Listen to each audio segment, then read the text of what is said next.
بسم اللہ الرحمن الرحیم والصلاة والسلام علی رسول اللہ وعلی آلہ وصحبہ اجمعین۔ معزز ناظرین و سامعین اکرام، السلام علیکم ورحمۃ اللہ وبرکاتہ۔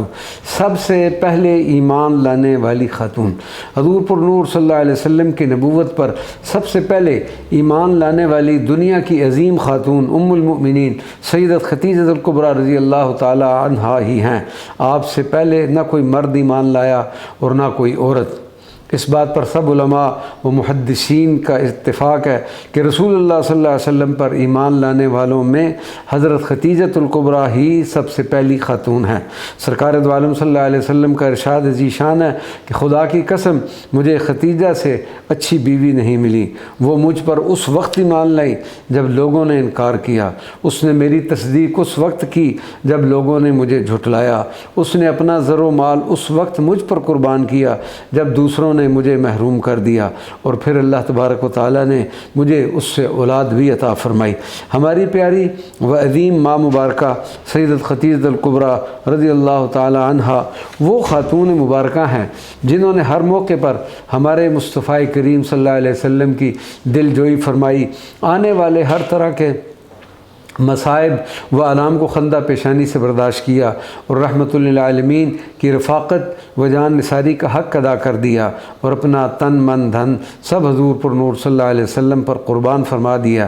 یہ ام المؤمنین سیدت خدیجہ الکبریٰ کا ہی اثر و نفوذ تھا کہ جس وجہ سے اعلان نبوت کے بعد کفار قریش حضور پر نور صلی اللہ علیہ وسلم اور مسلمانوں کو تنگ کرنے سے ڈرتے تھے۔ حضرت سید خدیجہ الکبریٰ رضی اللہ تعالی عنہا جہاں ایک وفا شعار زوجہ مبارکہ تھی، وہاں پر آپ رضی اللہ عنہ ایک شفیق و رحیم والدہ بھی تھی۔ باوجود صاحب ثروت ہونے کے اپنے بچوں کی پرورش نہ صرف حسن خوبی سے سر انجام فرما رہی تھی بلکہ سرکار دو عالم صلی اللہ علیہ وسلم کی خدمت مبارکہ بھی خود کر کے فخر محسوس فرماتی تھی۔ اس لیے حضور نبی پاک صلی اللہ علیہ وسلم بھی سیدت قریش سے بے حد محبت فرماتے تھے، جس کی زندہ مثال یہ ہے کہ جب تک آپ رضی اللہ عنہ زندہ رہیں، حضور پر نور صلی اللہ علیہ وسلم نے دوسرا نکاح مبارکہ نہیں فرمایا۔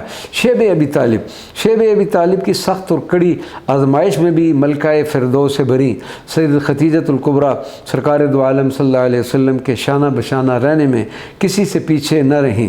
سیدت خدیجہ نے اپنا آرام و آسائش والا گھر چھوڑا اور اپنے زوج مبارک حضور سید العالمین صلی اللہ علیہ وسلم کے ساتھ اس گھاٹی میں وہ مصائب و آلام برداشت کیے جو اپنی سابقہ زندگی میں کبھی نہ دیکھے تھے، اور اس وقت جب آپ پر پرسکون زندگی کی 6 دہائیاں گزار چکی تھی۔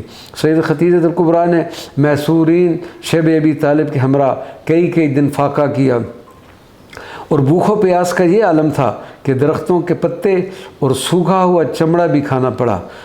حضور سیدنا سعد بن ابی وقاص رضی اللہ تعالیٰ عنہ فرماتے ہیں کہ بھوک کا یہ عالم ہوتا تھا کہ ایک مرتبہ اتفاق سے رات کی تاریکی میں میرا پاؤں کسی تر چیز پر پڑ گیا۔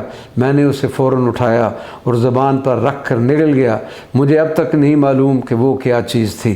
اتنے مشکل دن کہ عام انسان تو ایسی سختی کا تصور بھی نہیں کر سکتا کہ بھوک اور پیاس سے بچے اور بوڑھے بلبلاتے تھے۔